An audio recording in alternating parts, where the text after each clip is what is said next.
Welcome to Gnanaprasuna బెస్ట్రో channel. ఇవాళ వీడియోలో మనం తెలుసుకోబోయే విషయం ధైర్యంతో విధిని ఓడించగలమా అనే అంశం.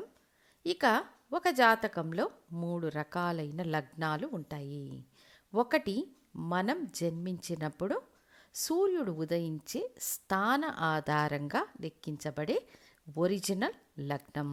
ఇంకొకటి, మనం జన్మించినప్పుడు చంద్రుడు ఏ రాశిలో ఉంటాడో ఆ రాశిని లగ్నంగా లెక్కించడం, అంటే జన్మ రాశిని లగ్నంగా లెక్కించడం అనే అర్థం. తర్వాత సూర్యుడు ఒక్కొక్క మాసం ఒక్కొక్క రాశిలో ఉంటారు కాబట్టి సూర్యుడున్న రాశిని లగ్నంగా తీసుకొని లెక్కించడం. పాశ్చాత్య దేశాలలో వెస్ట్రన్ ఆస్ట్రాలజీ బేస్ చేసుకునే ఫలితాలను నిర్ణయిస్తారు. ఇక ఈ విధి ద్వారా ఏర్పడే ఫలితాలను ధైర్యంతో గెలవగలమా అనేది ఎలాగో తెలుసుకుందాము. ఒక జాతకంలో లగ్నము మరియు లగ్నాధిపతి తీవ్ర బలహీన స్థితిలో ఉంటే రాశి యొక్క బలం మనకు చాలా ముఖ్యం. అనేక మంది జీవిత ఆరంభంలో చాలా కష్టాలను అనుభవించి ఒక మిడిల్ ఏజ్ తర్వాత క్రమక్రమంగా ఉన్నత స్థితిని చేరుకుంటారు.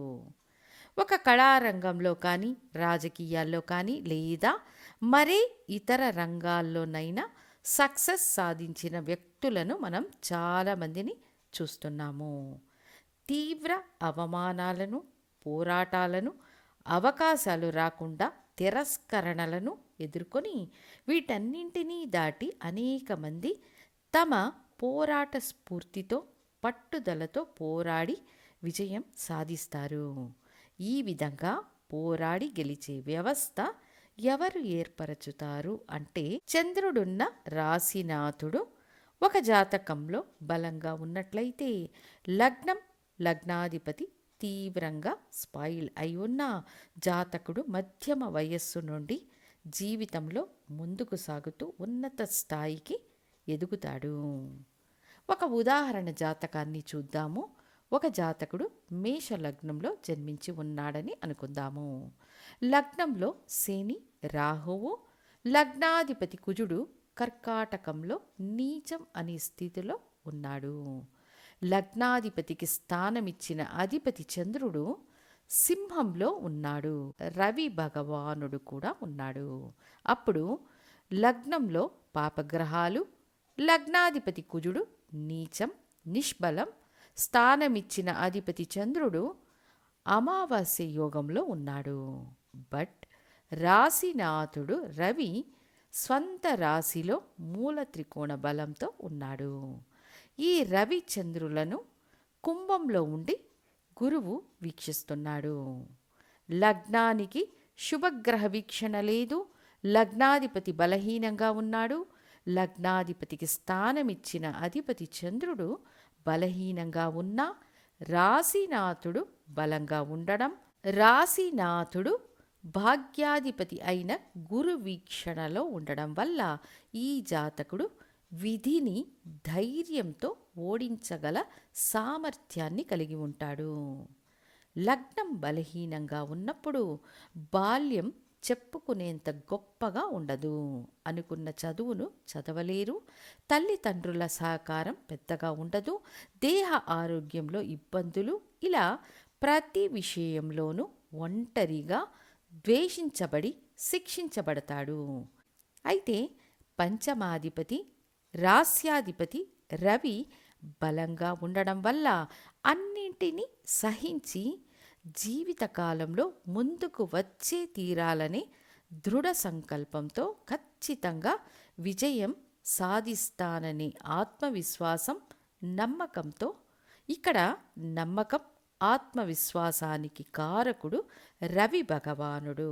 కాబట్టి ఒక జాతకంలో రవి బలంగా ఉన్నాడంటే ఆత్మవిశ్వాసం ఉండే తీరుతుంది. లగ్నాధిపతి బలంగా ఉన్న వాళ్లకు కూడా ఇలాంటి స్వభావమే ఉన్నా రవి బలంగా ఉంటే ఇంకా అదనపు బలాన్ని కలిగి ఉంటారు.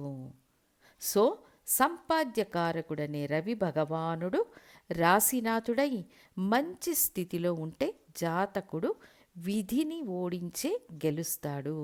జాతకుడికి మధ్యమ వయస్సు అంటే 36 సంవత్సరాల తరువాత మెరుగైన జీవితం ఏర్పడుతుంది. ఇదే ఇందులో ఉన్న సూక్ష్మ రహస్యం. మీ జాతకంలో లగ్నం బలహీనంగా ఉంది మరియు లగ్నాధిపతి బలహీనంగా ఉన్నాడు అంటే ఆటోమేటిక్గా రాశినాథుని స్థితిని గమనించడం అవశ్యం. ఇంకా కొన్ని సందర్భాల్లో లగ్నాధిపతికి 1, 6, 10, 11 స్థానాలు మీ రాశిగా ఏర్పడితే మీరు కూడా విధిని మీ రాశి ద్వారా జయించడానికే జన్మించారని అర్థం.